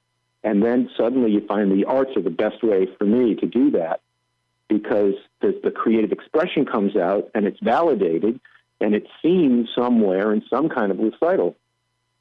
And you just see a whole different... I've had kids go from troubled teens to being straight-A students and enrolling in Stick and Holyoke Community College. It's wonderful. I was going to ask you if you had a particular success story among these kids that you could share of a kid who made it through high school, college, and did something, really turn their lives around. Yeah. There was one young girl, I won't say her name, but she was having a real tough time and didn't want to listen to anybody and fighting a lot and getting a lot of trouble. I had her do a short film, and then I brought her to New York, where she was fortunate enough to meet Tom Hanks backstage. And on the bus trip home, she told me that she's now thinking that maybe she'll try to do something in entertainment. And she entered this Miss Bella Hispana competition. Uh-huh. So I sponsored her dress, and I brought her and her family back and forth to these rehearsals. She went to the competition, and she won this crown and got a check for $3,000. That's great. Yep. And she became a straight-A student, and she is now attending her first year of college. That is terrific. It must make you feel good. It's an absolutely true story. Yeah, it must make you feel good, because you being an artist and you being a parent and having all of these experiences, when you see somebody take a step and move ahead to the next one and move with confidence, it must make you feel real good. Yeah. No, it's fantastic. I just wish we didn't. We always seem to have a hard time finding funding for programs like this. It's always a struggle. We're always out there screaming, please, please, fund. It's one of the first grants to kind of get pulled whenever things get tight. So if we could just get more people, more businesses to be willing to step up, that would be a great thing, because everybody talks about all these, the difficulty with teens and inner city kids. And I'm looking right at the solution, at least one of them, by spending time with them, encouraging the thing they love the most, the arts, the music, the creativity, giving them that feedback and that encouragement, keeping it moving to some type of a recital. We've only seen good results. It's really been an incredible 8 years. Do you think that the businesses in the community are doing what they can to support programs like this, or are they not aware of programs like this? Yeah, I think there's so many causes, and I understand that. There are so many places, but I think it's something that they should take a second look at, because these are the kids who later on are going to be out there as a workforce or out there as a criminal force. If you don't take the time to recognize that every kid needs some encouragement, needs an activity, needs to be doing something, not just sitting around Instagramming and wasting their time and then getting into trouble. That energy has to go somewhere. Exactly. David Horgan, before we go, tell me where I can get a copy of your book. Yeah, When Your Parent Moves In, Amazon. You really just type in When Your Parent Moves In online, and you can find all the digital retailers. It's available pretty much everywhere. Just click that one little buy button, and there you go. And like I say, you should get two. Yeah, if you're really thinking about moving the parent, then get two. Give your parent one, and you keep one. Let me ask you another question. If people want to find out about this film and video project that you do in the schools, is there a way to find that out? Do you have a website? Yeah, David Horgan Movie Program. David Horgan. I used my name so it would be original. David Horgan Movie Program. Okay. That's the website. And I want to say that program that you do in the schools personally touches me. I just have to tell you that, because I think we have, as people in our community, we have a responsibility to make it better for the next generation coming along. Yep. So thank you very much for joining us this morning. We're going to take an underwriter break here to thank the people that make the Westfield News Show on 89.5 FM WSKB possible every Thursday morning from 6 to 8, along with the other programs here at 89.5 WSKB, which generates from the campus of Westfield State University. Peter Coles is our engineer, and I thank him for linking all of us together by phone this morning because of the bad roads. We're going to take a break. We'll be coming back with Elaina Newport, the co-founder of the political satire group The Capital Steps, which for over 35 years has been poking fun and putting the mock in democracy for Republicans and Democrats alike. And the Capital Steps will be in the area next month. So we want to talk to Elaina about what makes politics funny. Anyway, don't go away. We'll be right back. Support for the community programming of WSKB is provided by Westfield Bank. For more than 160 years, Westfield Bank has been an important community presence and commercial leader in the Pioneer Valley, with convenient full banking services in Westfield, West Springfield, East Longmeadow, Agawam, Feeding Hills, Springfield, Southwick, as well as Enfield and Granby, Connecticut. Visit us on the web at westfieldbank.org. Underwriting for the community programming of WSKB is provided by the Boys and Girls Club of Greater Westfield, serving the youth of the Whip City and surrounding communities since 1969. For more information on the Great Futures Club for ages 3 to 5, happening weekdays, and the Club Teen Center for ages 11 and older, weekdays from 6:30 till 8 p.m., go online at bcgwestfield.org or visit the club at 28 West Silver Street. The Boys and Girls Club of Greater Westfield. Great futures start here. Support for the community programming of WSKB is provided by Bay State Dental. Comprehensive dentistry at 14 convenient locations in Springfield, Chicopee, Longmeadow, West Springfield, Belchertown, East Longmeadow, Ludlow, Northampton, Greenfield, and Wilbraham, as well as 29 Broad Street in Westfield. Bay State Dental makes it a priority to help you achieve and maintain the healthy smile you deserve. Visit on the web at baystatedental.com. We thank the generosity of our underwriters. For more information, please contact the Westfield State Foundation at 413-572-8646. Friday mornings is something different on 89.5 FM. It's JP's Talk About Town. Community Radio. 89.5 WSKB. Live from the campus of Westfield State University. This is 89.5 FM, WSKB, Westfield.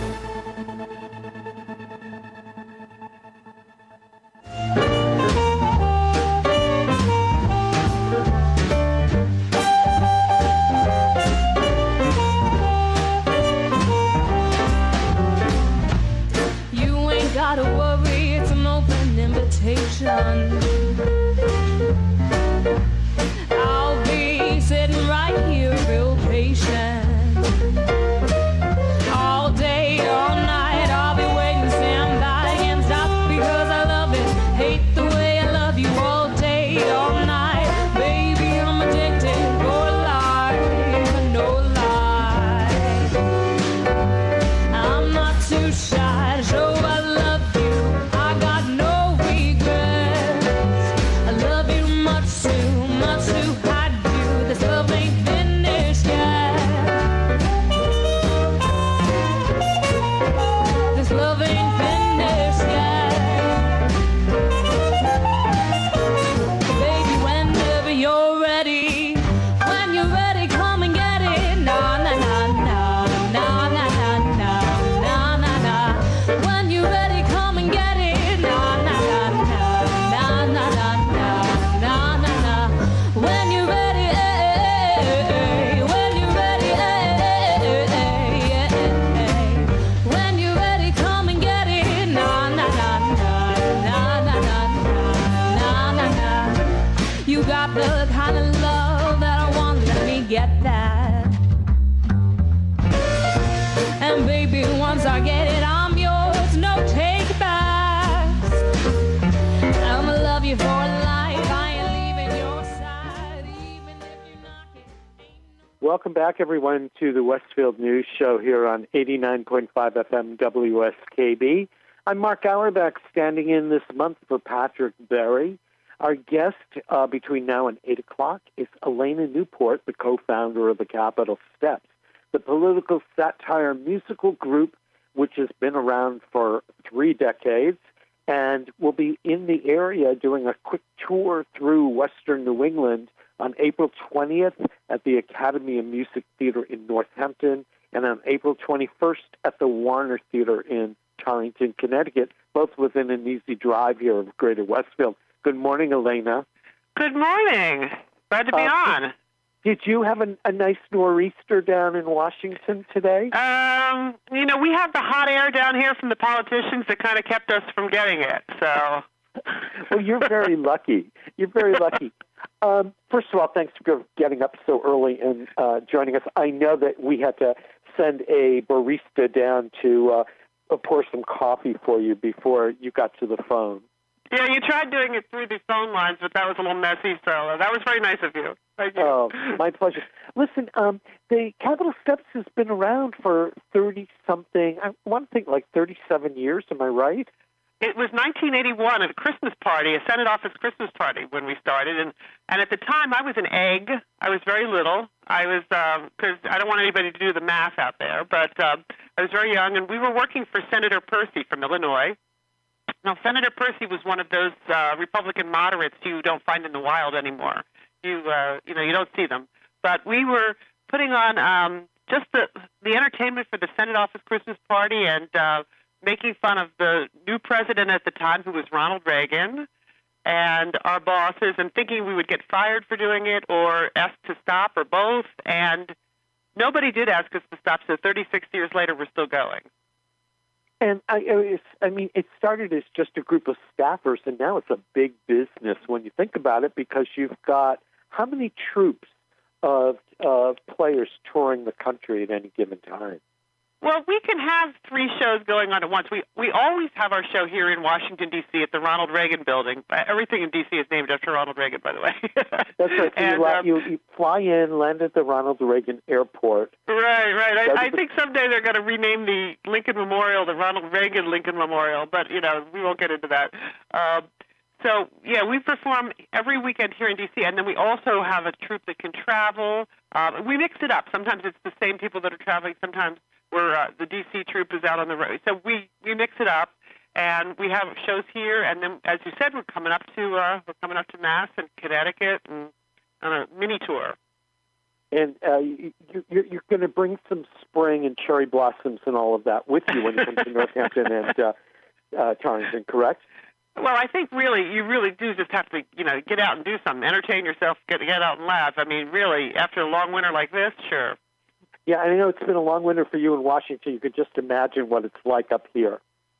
Well, you just imagine what a political satirist is going through at a time like this. I mean, you get up every morning. Okay, who resigned overnight when we weren't watching? Who left the White House? Who's like, we actually took the time to write a song about Scaramucci, the mooch, and that lasted about, we had that about a week, and then we had to move on to the next one about, whoever it is.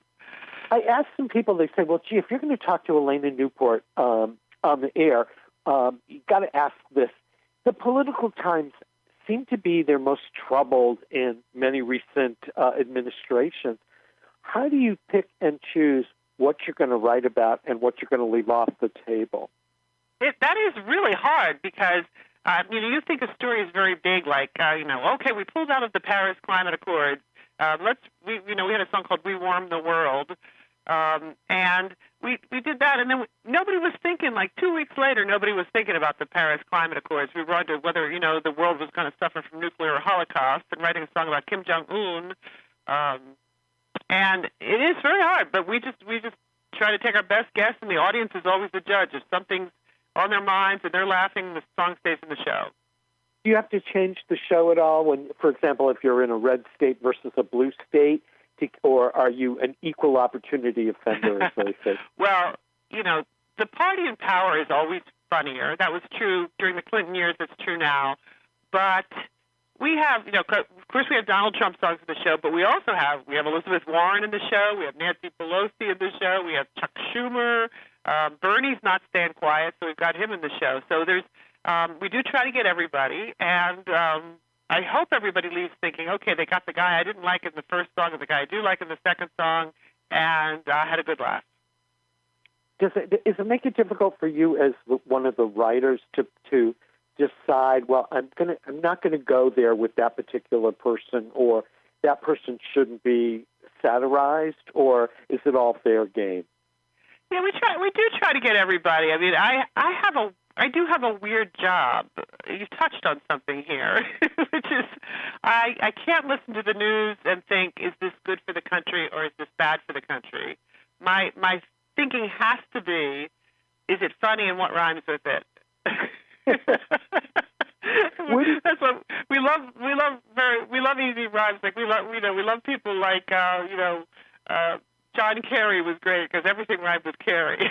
That's right. And for some of the other things like Melania is difficult to rhyme. Melania is tough, but Melania is a very funny character. We have right now. We open our show with a song. Melania comes out. She's trying to explain why she's sticking with the Donald through all that's happened. Why she puts up with all of this. And so we took the Pointer Sisters song, "I Want a Man with a Slow Hand," and we did "I Want a Man with a Small Hand."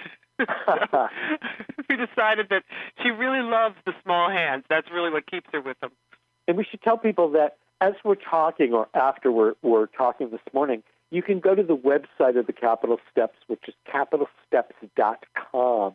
And some of your songs are always on the homepage, at least the newest ones. Yeah, we actually update the songs every week, and sometimes it's a new song, but sometimes it's a throwback song. Like during the Olympics, we put up our, we had a nostalgic moment. We put up our Tanya Harding song from, gosh, how many years ago was that? That was a long time ago. Yeah, and we had a song called "Breaking Knees Is Hard to Do," and just for nostalgic reasons, we'll put stuff up on our website if it comes back. And a lot of stuff comes back in the news. We've had songs about Vladimir Putin coming and going, for I don't know how many years. And and by the way, I should say that Vladimir Putin dances shirtless in our show. We commit partial nudity because that's real. That's realistic, right? Yes, and that should be impetus for some of these people to shovel out their driveways and get down to the box offices right away. Cause check to make sure those box offices are opening on time this morning. Well, it's all online too. Yeah. Where do you get your music from? Are you allowed to satirize any popular songs or any show tunes? Yeah, our songs are all parodies, and that's been upheld over the years by the courts, even by the Supreme Court, as a form of free speech. And of course, if you go to YouTube, you realize that there's a lot of parodies out there, and they go back in American history too. I believe Yankee Doodle was actually a parody of something, but who knows what at this point. So we do take existing songs. For example, our Kim Jong-un song is "How Do You Solve a Problem Like Korea," and we change the words, and we're doing a political slant on it, and so we don't write any of the music. And we do have a few skits that aren't musical too. How do you rehearse everybody? Because you've got a couple of troops that are on tour, and the rest of the folks are in Washington. How do you put new material in? Well, you have to be very brave to be a Capital Steps performer because it's a little bit terrifying. If I could explain the process a little bit, I've occasionally actually texted jokes to people while they're waiting to go on stage, backstage. So you have to be kind of fearless. But for songs, yeah, we'll often throw a song together. We will email it to the performer with a link to the original song and say, okay, you're on tomorrow night with this. Call us if you have any questions. and then right before the show, maybe a half an hour before the show, they get to run it with a pianist. So you have to be fearless. And do you have the songs put in the particular singer's keys, or do they have to adapt? Our pianists are amazing. They can play in all 13 keys. They're really they'll take the hardest song and they'll just shift it into F sharp. They're really great. So they are actually the underappreciated stars of the show. That and our prop person, because you try finding a wig that's bad enough to look like Bernie's hair or Donald Trump's hair or, that looks like, Nancy Pelosi's hair. Yeah, I was going to ask, I mean, there's always somebody putting together costumes. It seems like in the shows that I've seen, when whoever was playing Hillary Clinton came out as Hillary Clinton, there was the pantsuit outfit, and whoever was going to be the Donald had the wig. Right. Who packs this stuff up? Who takes it to the cleaners? Who puts it out? How many people work backstage? We have one person in our office who does all of that. Really, she makes the signs if we have to make a sign for the show, or now it's easier now because with Amazon or whatever, you can if mad cow disease came back in the news, we could go to Amazon and say we'd like 6 adult extra large cow outfits and have them in a day. So it is easier now. But it used to be that somebody had to kind of sit there at a sewing machine and make them. But now we do order a lot of things. But like I say, it's hard because nobody in the wig industry is making a Chuck Schumer wig. So she has to kind of get a real regular wig and cut it and kind of gray it and whatever she thinks Chuck Schumer's hair looks like. So she does have the hardest job. And then we just have one person who works backstage and hurls things at people as they run on and off. So the woman who's playing Nancy Pelosi might be playing Melania and Hillary and Angela Merkel. And we've been described as having more costume changes than a Cher concert, which I thought was flattering. I would think so. I bet you get some strange stares from airport security people when you're going through with all those wigs and costumes. That's funny you should mention that because we've actually had some overly aggressive people who wondered why we were traveling. Like, if we have a song about the NRA in our show, we might carry, and it's definitely toys. It's definitely like rubber bullets and plastic and even some just cardboard cutouts of guns. But we once had somebody literally call the local police to come down to the airport and look through our props. And the guy got there, and he fortunately knew who we were. That's a very good thing. So he looked at him, he said, "Oh, it's the Capitol stuff." And he said, let them through. Now, you started out as a group of congressional staffers doing this, and now it's expanded. How many people in the current Capitol steps actually worked on the Hill, and how many of them are professional actors from Washington? When we first started, we had a strict rule that you couldn't even audition for us unless you were working on Capitol Hill. But I think it was about 16 years in, well, it was 96, when Clinton was in the middle of the Lewinsky scandal. We were so busy. We had so many shows that we started adding some Washington area performers. And at this point, we have about 50-50. We have some people who have worked on the Hill and some people who have not. But nobody currently does at this point because they started to notice we weren't showing up at our day jobs, that we were running around the country. I got away with it for a while, to tell you the truth. I got away with it for a few years. I traveled the country and showed up occasionally at my job. But now we're all full-time Capitol staff. Okay, we're going to take a quick break to thank the underwriters who put WSKB's community radio on the air every day. When we come back, we'll be chatting more with Elaina Newport, co-founder of the Capitol Steps. In the meantime, the Capitol Steps play at the Academy of Music in Northampton on April 20th and at the Warner Theater in Torrington, Connecticut on April 21st. If you want tickets for either one, in Northampton, the box office is aomtheater.com. The box office at the Warner in Torrington is warnertheater.org. And if you're interested in just checking out the Capitol Steps, you can find them online at capsteps.org. Capsteps.com. This is Mark Auerbach standing in this morning for Patrick Berry here on the Westfield News Show, and we will be right back. Support for the community programming of WSKB is provided by Commercial Distributing Company of Westfield. Now in its third generation of family ownership, Commercial is one of the premier beverage distributors of Western Massachusetts. The Plasek family and the staff of Commercial Distributing wishes you good times throughout the year and urges you to drink responsibly. Support for the community programming of WSKB is provided by the Barnes & Noble College Bookstore at Westfield State University, right here in the Ely Campus Center. Whether you're a student, faculty member, or friend of the university, it's the place to shop.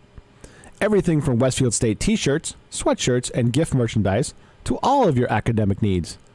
Offering textbook materials in new, used, ebook, and rental formats. Visit the bookstore on campus or online at www.westfieldstate.bncollege.com.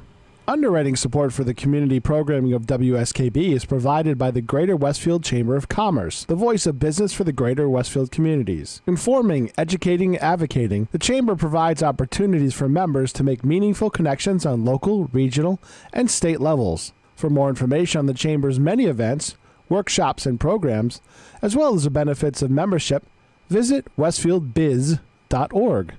The Chamber focuses on the most important economy, yours. Support for the community programming of WSKB is provided by Wally Computer Associates, one of the largest technology providers in North America. Headquartered in Southwick, Wally provides all of the products and services that you'd expect from a world-class technology partner to schools, colleges, businesses, as well as state and local governments and agencies. Wally Computer Associates, meeting all of your technology needs. On the web at WCA.com. Support for community radio on WSKB is provided by Rocky's Ace Hardware for all your winter snow removal needs. Plus, you'll experience our legendary helpful service in every department. Rocky's, rock solid service since 1926. We thank the generosity of our underwriters. For more information, please contact the Westfield State Foundation at 413-572-8646. Friday mornings is something different on 89.5 FM. It's JP's Talk About Town. Community Radio. 89.5 WSKB. Live from the campus of Westfield State University, this is 89.5 FM WSKB Westfield. Welcome back, everyone. This is Mark Auerbach standing in for Patrick Berry this morning on the Westfield News Show. Thank you to Peter Coles, our chief engineer, who is in the studio at Westfield State University, kind of keeping all the phone lines open so we can actually run the storm post-snowstorm. And thank you very much for that, Peter. You're welcome, Mark. It's been an interesting morning. It has been. It certainly has been. Next week on the Westfield News Show, we'll be talking with Ann Burke from the Economic Development Council of Western Massachusetts about the creative economy and how it impacts Westfield and its surrounding towns. We're going to be meeting the local author Jean Yoakum, who previews her new book, The Self-Employment Survival Guide, and we're going to talk with professional mentor Tom Fox, who's going to share his story about becoming a mentor to business startups. He's well known in the area for some of the work that he's done, and he has a really interesting life story that I'm looking forward to asking him about next week on the Westfield News Show. With us in the studio via phone line from our nation's capital is the co-founder of the Capitol Steps, Elaina Newport. Welcome back, Elaina. Well, I'm glad to be back. You've got a good, strong cup of coffee in front of you? I do. I do. I know you're a coffee drinker, too. So, yeah. I wasn't upset at home this morning realizing that I wasn't going to get the car out of the snow, and I wasn't upset about not having internet on a reliable basis this morning. But if that coffee pot could not plug in, I would have called 911. You have to have a solar-powered coffee pot or something. So just exactly, and Peter Coles can tell you, because I come into the station and do my own art show every once in a while. I have never walked into the studio or a remote without a Trenta-sized coffee in my hand from Starbucks. I'm with you on that one. So I am totally prepared today. Going back to the Capitol Steps, do you still go out and perform with them, or are you primarily their writer? I don't perform so much. I'm getting, quite elderly. No, I'm not only getting... But I stay at Capitol Steps World Headquarters, as I like to call it. We're actually in Alexandria, Virginia, just outside of Washington. And I have my hands pretty full these days with keeping up with the news and the latest tweet. This is a new thing for us. This cycle is so fast that, you're trying to figure out who knows what, too. So there's a tweet that goes out. Has everybody heard about it? So I'm constantly watching not only my homepage and all the news feeds that I get, but also the late night comedians to say, okay, they think somebody is funny or something is funny. Hope Hicks is well known enough to do a joke about her. So I guess she is, but we're kind of trying to always keep up with that. There seems to this is the age, I guess, with all of the shenanigans going on in Washington, which really have gone on from one administration to the other. But the Trump one seems to be providing a lot of fodder for late night shows and SNL and Randy Rainbow and these other satirists. Right. What sets Capitol Steps apart? The others seem to have their moment of glory and then kind of move on. But you guys have been kind of like in the spotlight for 3 decades. What is your brand of humor that keeps you separate from the others? Well, we started, our roots are on Capitol Hill, and we started as Senate staffers. So in a way, when we started, we were kind of laughing at ourselves. We were kind of, we were part of the problem, as I like to say. So I think over the years, we've kind of gotten a little bit of sort of people look at us like the tap dancing cat almost, like this is something kind of odd. Here they are with these roots in Washington. They're making fun of the government, writing these song parodies, and we kind of try to be smart about it. We don't, we're not too inside, we hope, because when we first started, there was this temptation, okay, I'm a staffer, I'm working on the, McCain Amendment on regulatory reform. Let's write a song about that. We can't do that. We did have to think, okay, what's on the nightly news? What's the lead story? What do people know about? But on the on the other side, we are kind of from Washington, laughing at Washington, and that gives us a slightly different shtick than other comedians, I think. And because you guys have at least a segment of you worked within how the government works, can you predict based on that what's going to be the next joke? Oh, that would be very good if we could. When I was on the Hill, we actually would sometimes do bipartisan legislation. Do you remember those days? Yeah, I do. I know, and I haven't. I don't know if I could stand it to be up there right now because it's so divisive. But one of the best comments that we get after our show is somebody will come up to us, and this happened a lot after the 2016 election, and somebody will say to us, I almost didn't come to the show because, I've been fighting with my friends about politics on Facebook or whatever. It's so divisive, and I didn't know if I could laugh. But I did. So that's the best compliment we can get because this really is a divisive time, and there's no secret about that. But if you can come to the show and have a good laugh at, Donald Trump singing a rock song and Bernie Sanders singing a show tune and sit next to the person of the other party and come out feeling better, then we've done our job. One of your actors, Mike Thornton, who often plays presidents, says that going for an evening at the Capitol Steps and laughing is cheaper than therapy and cheaper than the hour that you would spend trying to get the angst out of your system. And I think he's probably really right because we need to laugh in tough times like this. Right, I think that is right. The alternative is throwing your shoe at your television set and breaking that. So in anger. So yeah, I think a ticket is cheaper than that or therapy. Right? It's a good point. I'll have to thank him for that. Yeah. When you go to the news, I assume for your resources, you're watching all kinds of news. Whether it's swinging to the left or swinging to the right. Do you find a lot of humor in watching the news? Are some of these people absolutely laughable, and they're all taking themselves extremely seriously? Is there humor in the way these people are jumping on news stories these days? Oh, yeah. Well, that is true. Like, there's the shows like The Daily Show that are brilliant about getting the clips and putting them together and having the person saying the exact opposite thing that they said the day before in the side-by-side clips. Our show, we can't do that. We don't have any way to run a clip. But I do love those shows, and I'm grateful that they do that because, the comedy shows to some extent are doing what the real news shows should be doing, is showing people's, hypocrisy or contradictory statements in a comedic way, and you kind of learn from it. So those shows are brilliant.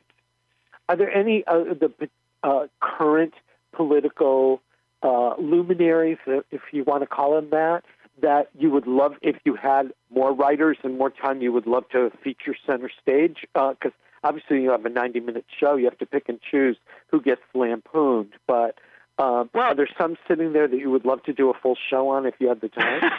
A full show? Well, we like to keep the show bipartisan, but I have noticed that in this administration there are cabinet members like Ben Carson or Betsy DeVos, and we've had songs about them, but the songs about them have gotten crowded out. Like even Rick Perry, who in any other administration would be funny and be in our show, he's been crowded out by all these other characters, especially the revolving door at the White House. So we do have the problem of, okay, I guess for a couple weeks we'll drop the Betsy DeVos song because now we need to do a song about, Paul Manafort.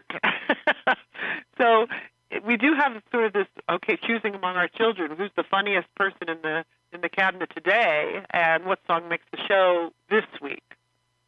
Now, are you the only writer, or are there others? No, I'm not the only writer. We have I write about half of the show, and Mark Eaton writes about half of the show, and then the cast writes the other half. So we got three halves there, and that's how we balance the budget here in Washington too. Yeah. Now, you obviously, if you write a song and you decide you're going to parody something, you play it off of somebody else.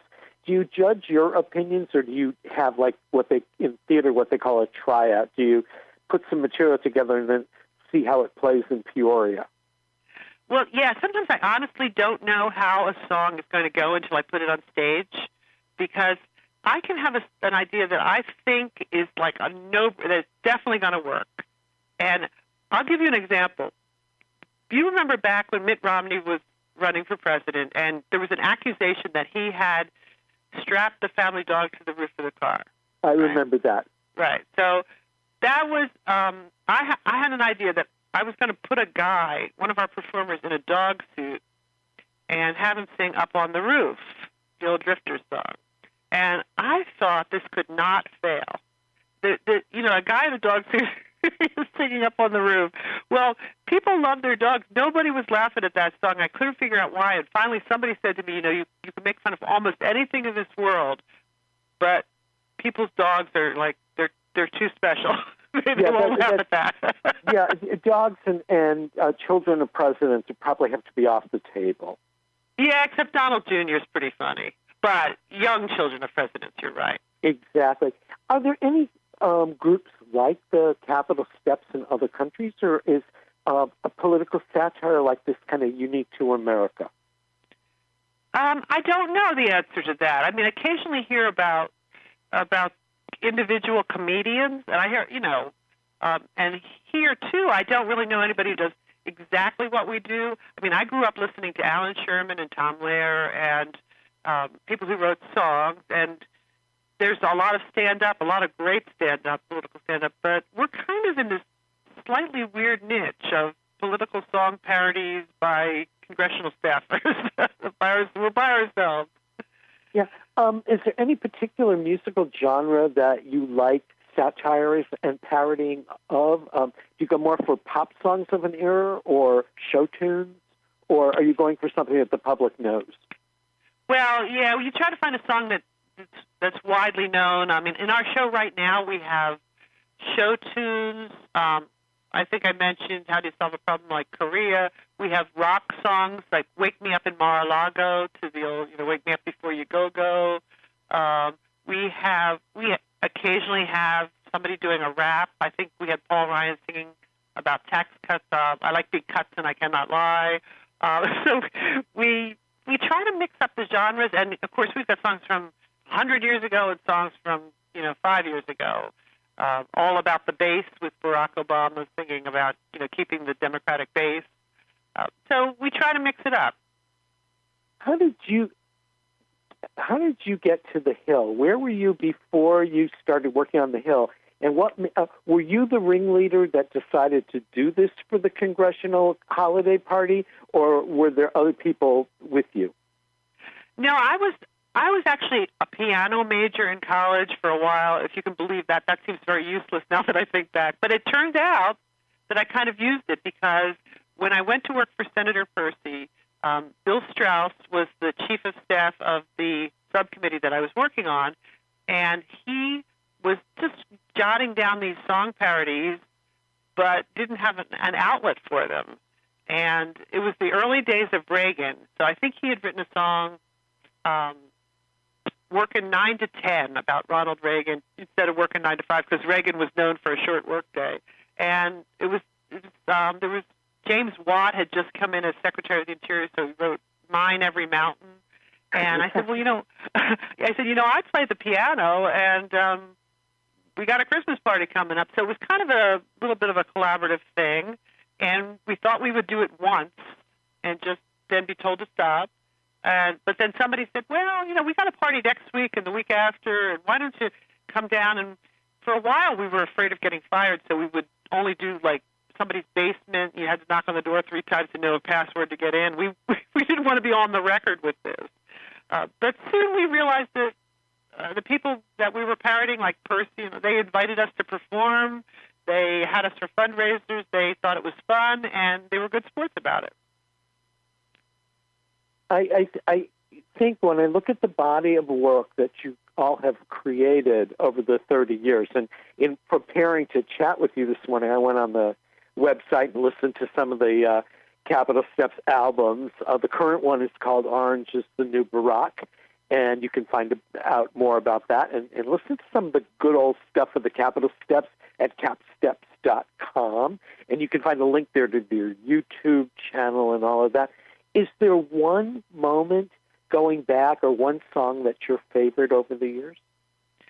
Well, there's the moments that I, as a writer, feel best about are the moments that we took something, a very hard time in this country and something very serious, and made people laugh and relax. Like after 9/11, we had a very hard time. Nobody knew when it was okay to laugh again, and I know the late-night comedians were all struggling with it. And I remember thinking, okay, Tom Ridge was the Secretary of Homeland Security. Well, there wasn't a Secretary of Homeland Security, but he was Homeland Security guy, whatever they called him, czar, I think. And he came up with this color-coded state of alert. And I thought, well, that's kind of funny because nobody knows what to do if it's orange or red or like what the difference is.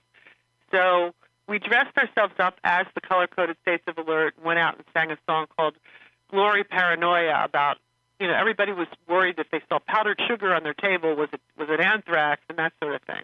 And I remember that song went very well. And I thought, okay, here's a moment that we're actually laughing about the state of, fear in this country. And we're all relaxing just a little bit. And we connected with the audience, and it was a great moment. And there's times like that after tragic events that we can kind of all come together and laugh, and that's kind of why we're here. Well, I got to say, you guys make me laugh all the time, and whether times are good or times are bad, you found the humor in what's going on in our country that hits a chord with me. Well, thank you. And I want to encourage everybody to get to see the Capitol Steps when they show up. They're being chased into Massachusetts and Connecticut in April. April 20th at the Academy of Music in Northampton, Massachusetts, aomtheater.com, and the following night at the Warner Theater in Torrington, Connecticut at warnertheater.org.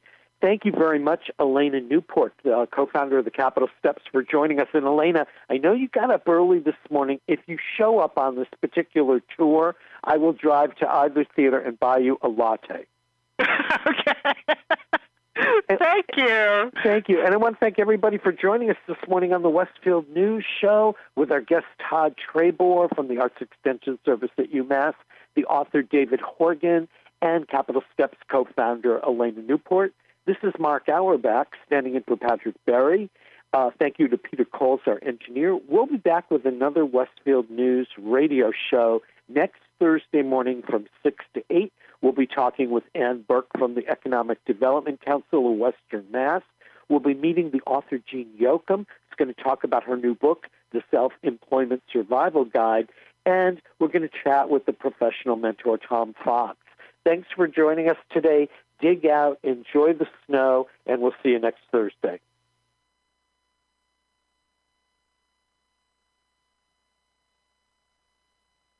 Programming of WSKB is